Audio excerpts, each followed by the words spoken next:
Good evening and a warm welcome to the main news broadcast at 18 hours on ZNBC TV2. To present it, I'm Mutukwa Moya. Here are the headlines. President Edgar Lungu is disappointed with the 2016-2017 fertilizer distribution exercise.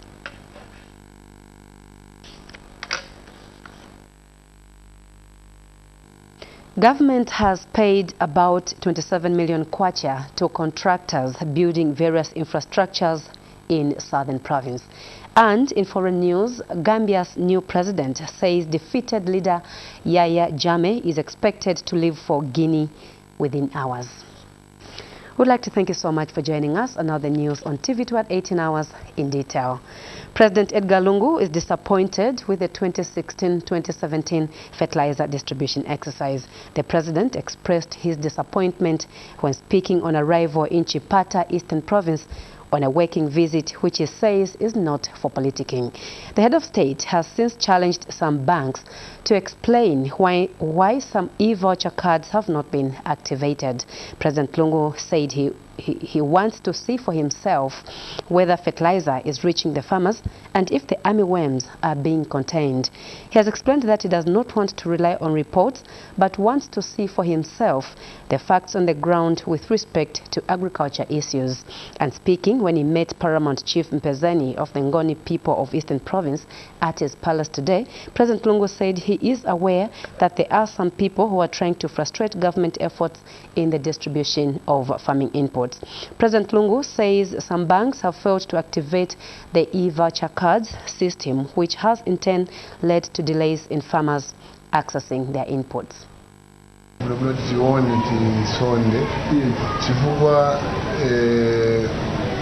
Kwenze nkanya e-voucher system e-voucher yo kuyakine akuti makhadi osereza lini kuyakine akuti ina ku banki ni samunga kangiwa so kuli ani nje sevenza la pali nkana yakina kuti ayi anda kwa lintsa bwino so nikazibonera ne kuti uyu ni ezali bwino ngabula kumsala chifumapo we kaini sinazibonera chifukwa ni system yekuti kubanki na veve nekuna mbali yao ya makhadi yakine makhadi akuti yosereza lini so makhadi ngati yosereza lini simungachite yamene conventional farmer input support program yamene yotola mwezi ochitila kale sipala politika za kubanki na ATM zakanosereza ATM ndo kubanki kuti nipe ndalama zangu okupa simamene so ndezembekeza kuti makhadi ngati yosereza lini muntu wanzeru akuti ichakanga kaya yasu technology yachitika tiyani nomba mwete ndichite hivi ungalekele kuti yayi chifukwa yakana khadi ulimi uchitike lini ne chuno dabo tabinecho so kati kitemo nimve kuti ko inkhani yokufunga kuti yayi maiva chayosereza lini ulimi ukange niacheni chifukwa ulimi shunga kange Province for a two-day working visit. And Chief Mpezani has lamented the delayed distribution of farming inputs.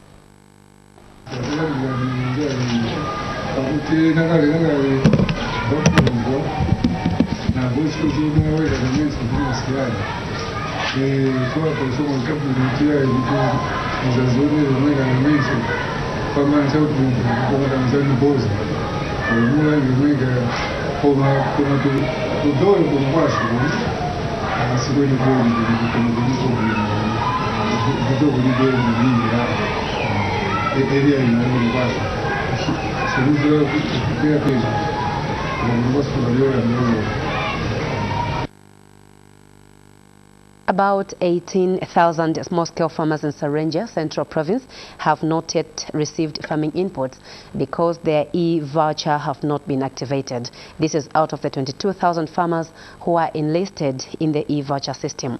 Nchimushi Farming Camp Chairperson Evans Nkandu says only 4 out of about 50 cooperative groups in his area have received farming inputs. He says this is despite farmers paying some named banks local branches engaged in the e-voucher system. And Central Province Permanent Secretary Chandakawe, who has visited Serenje, has said he will engage all the stakeholders involved as a matter of urgency. Mr. Kawe says government is aware that the country may face maize shortages if farmers do not receive farming inputs on time. He has since promised to engage the Ministry of Agriculture to help find a speedy solution to the matter. And the Senior Chief Singani of Joma in the Southern Province has praised government for aiding people whose fields were ravaged by armyworms in some parts of the country. The traditional leader says President Edgar Lungu has demonstrated his passion to promote agriculture by helping the farmers. He says he is happy that the head of state acted on time and that the situation was contained before exacerbating. The senior chief was speaking when Minister of Health Chitalu Chilufya called on him at his palace in Joma. Meanwhile, the traditional leader has implored government to address the current shortage of health personnel in health centers. And Dr. Chilufya has assured that 4 nurses and 2 clinical officers will be deployed in health centers in the chiefdom to address the problem.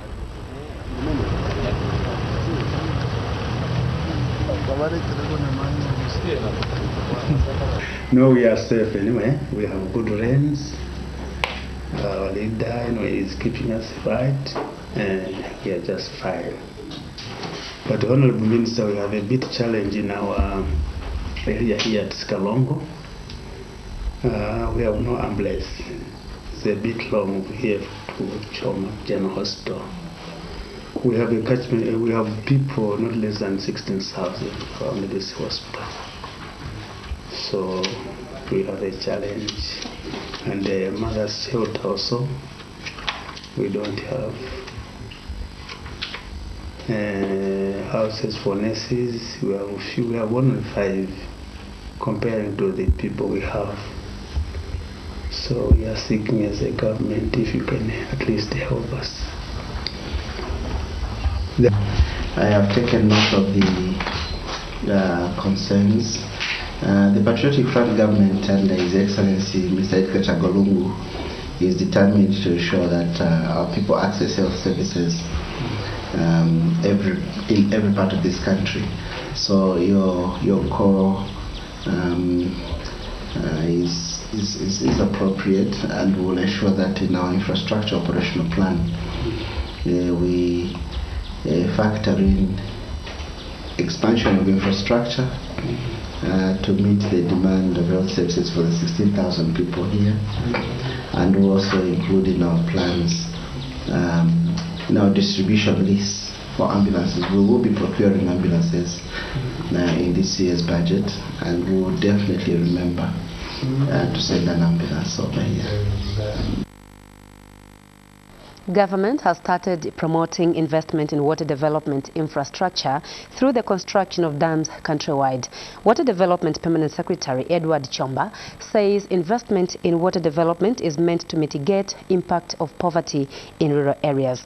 Bishop Chomba said this when he inspected the $1.5 million construction works of Wachikowa Dam in Mambwe district. Here is a report. Water is a prerequisite for proper functioning of all sectors of the economy. It is an essential commodity whose availability and quality determines the success of sustainable national development. This is Chikowa Dam in Mambwe District, Eastern Province. It is being constructed with World Bank funding of over $1.5 million. Currently, the works stand at about 98%. The dam will provide a reliable water source and improve water availability for the local community. Water Development, Sanitation and Environmental Protection Permanent Secretary Edward Chomba has visited the construction site. We want to bring greetings to our President for having allowed us to come and continue working for the people of Zambia. We want to tell our people that with the mandate of the minister who is going to come and commission this dam, Honorable Kazia, all work is done, 98%. 3 things that will come out of here. Number 1, for the creation of this dam, we have been able to maintain and contain the floods that would have taken place downstream. Number 2, we have been able to uplift the livelihood of the people who live in this area, because in the time past people were evacuated here and DMMU was able to provide the supplies in an emergency. It will no longer be happening in that way. Number 3, we are thinking downstream. The water can be used for irrigation and fish farming. So you can see it is a win-win situation. However, flooding due to heavy rains experienced has caused progress on the remaining works to slow down considerably. It involved around 35,000 cubic meter of earthworks and spillway construction, which is concrete, and some other ancillary works. The dam is now operational, and the people will start getting benefits from it. It is such projects that promote investment in water development to mitigate negative impact of poverty in rural areas. Omondi Msonda, TV2 News in Mambwe District, Eastern Province. Minister of Housing and Infrastructure, Ronald Chitotela, says government has paid about 27 million kwacha to contractors building various infrastructures in Southern Province. Mr. Chitotela says the figure, which he says is among the highest paid to contractors across the country, is a demonstration of government's determination to develop the province. He says the province, like any other in the country, is receiving a lot of attention in infrastructure development from the government. Mr. Chitotela further says Southern Province is one of the 6 regions in the country where the government, with help from the World Bank, will be upgrading feeder roads. The minister said this when he paid a courtesy call on Southern Province Minister Edifai Hamugale in Choma today. And Dr. Hamugale says the infrastructure development taking place in the province has created a lot of employment opportunities for local people. Dr. Hamugale, however, says there is need to upgrade and expand infrastructure in Choma to meet the increased demand following the relocation of the provincial capital from Livingstone. Just now we take a break. We have more news on the other side. Keep watching TV2. We continue with the news. The Lusaka City Council has started working on the drainages on Simon Mwansakapwepwe Road in Avondale area. This is part of other drainage works in Lusaka, which will cost the council about 4.2 million kwacha. Speaking in an interview, Council Director for Engineering, Maliwa Muchu, says the works in Avondale area include replacing culverts, which is expected to enhance the flow of rainwater. Site they've mobilized today, and they will continue. Well, we'll be replacing that 600 by 900 millimeter culverts. In fact, we are going to have 2 lines of culverts, so that at least the volume of water that those culverts can allow will be enough.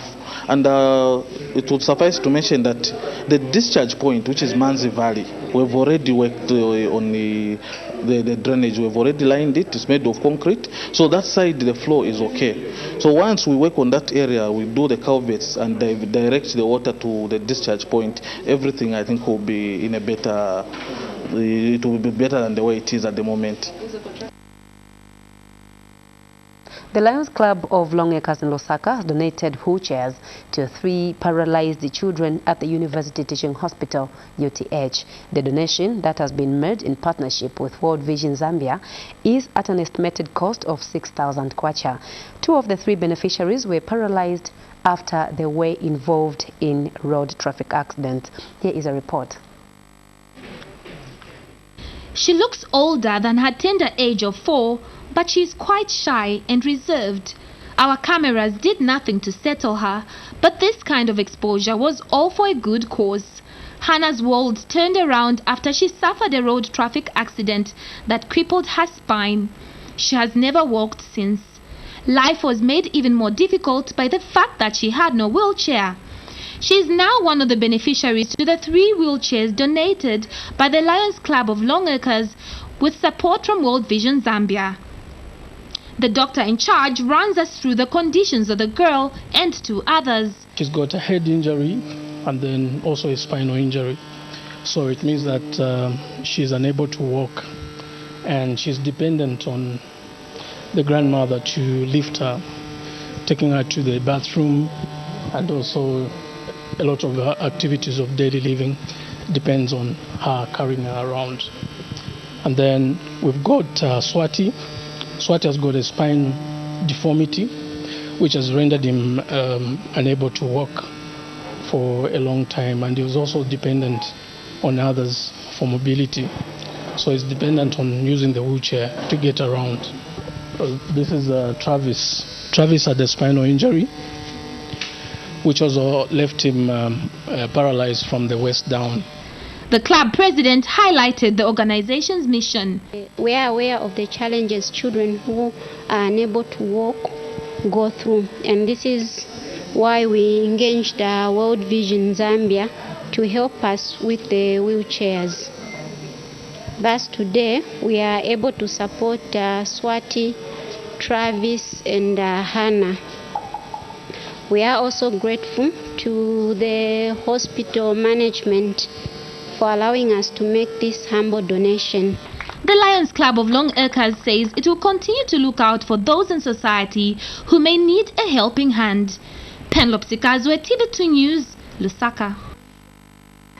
Shop owners and marketeers who operate near the Kapirimposhi Weighbridge in Central Province are fearful of disease outbreaks following the lack of toilet facilities at the place. One of the shop owners, Justin Mulenga, says the foreign truckers spending days and even weeks in the area answer the call of nature indiscriminately. Mr. Mulenga says the situation is worrying both shop owners and marketeers who fear that with the rainy season, waterborne diseases can break out. Here is a report.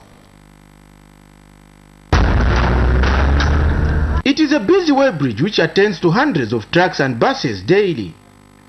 The Kapirimposhi Weighbridge is the busiest of all weighbridges in the country.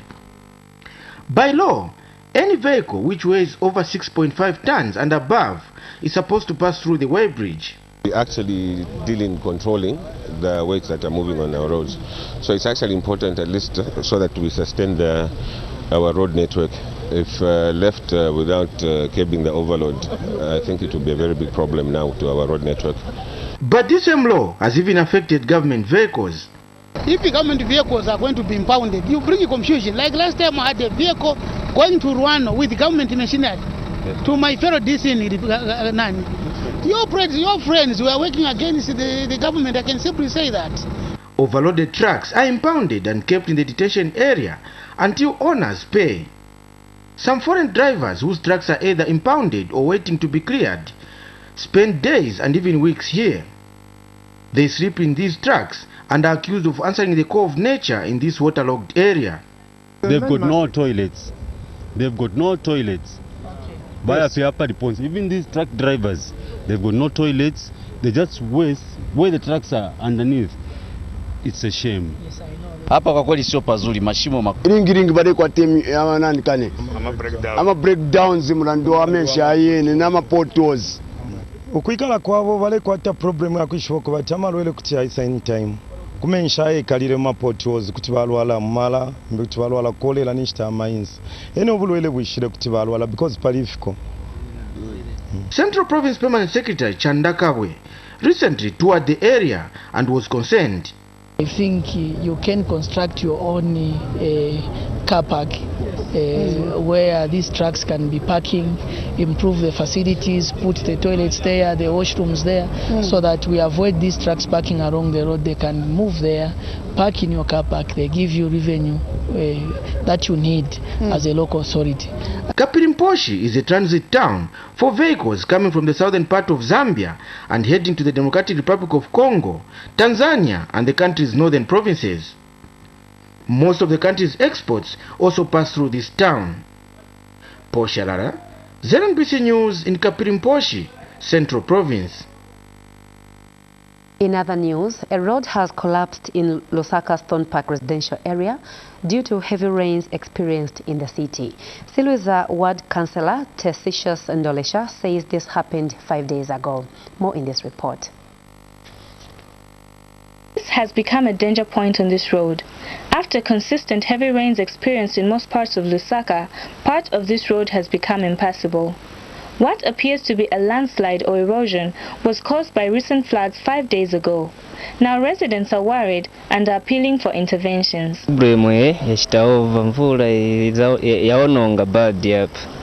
Otherwise hapa olo bantu sometimes anytime usiku wangashitiwe anything vilivonse chavele vingayoshtike. Otherwise road Afrika kapena atifakireko mushemushe road kai papita abantu hapa. Atifakireko nzero kuona mwamene wangashitire konzako hapa nda otherwise fence izagumuka na eve. Kuli bantu wena ngwamene bamaenda usiku mamotoka siwapita manje zaswa tunafaka vimyala hapa osati bakazipita kwa. But Area Councillor Tarsicius Ndolesha says he is aware of the challenge. Mr. Ndolesha has explained that the Lusaka City Council engineers have been on site to assess the damage. I received this report and we were here. We came here on site with the engineers from LCC. We came to check on the extent of the damage, and everything was done, everything was assessed. So what we are just waiting for here is for the employers. We are waiting for the highway. The highway maintenance team is on its way. Much work is yet to be done here, but in order to safeguard the lives and property of nearby residents, one only hopes the works are hastened. Kabembe Kasabula for TV2 News in Lusaka. Over 500 traders at the mine market in Chililabombwe on the Copper Belt province today closed their shops as they joined Area Member of Parliament Richard Musukwa in cleaning the trading site. The marketeers started the cleaning exercise at draw 7 hours, and by 10 hours they had unblocked all drainages and cleared garbage. And Mr. Musukwa has said the cleaning exercise was necessary to avoid an outbreak of diseases in the rainy season. Mr. Musukwa says the exercise will continue so that marketeers in the town can continue trading in a healthy environment. And some traders spoken to have said they were happy to take part in the cleaning exercise because it was good for their safety. One of the traders, Bonfrey Kalunga, said cleanliness is necessary because the mine market attracts hundreds of customers on a daily basis. We take our second and final break, but after that we have sports and international news. Don't go away. And now the rest of the news. We start with foreign news. Gambia's new president says defeated leader Yahya Jammeh is expected to leave for Guinea within hours. Adama Barrow tells the Associated Press, AP, that he will return home to Gambia once it's clear and a security sweep has been completed. He spoke in an interview on Saturday, just hours after Jammeh announced he would relinquish power. Barrow is in neighboring Senegal, where he was inaugurated on Thursday amid concerns for his safety. In sports news, Ghana coach Avram Grant believes the poor pitches at the 2017 AFCON tournament in Gabon are injuring players. The BBC reports that Grant is one of a number of voices to criticize the playing surfaces, and he has since declared 5 injuries among his players so far due to the condition of the playing grounds. This is as Ghana face Mali in Group D this evening, while in the other group, Egypt will face Uganda.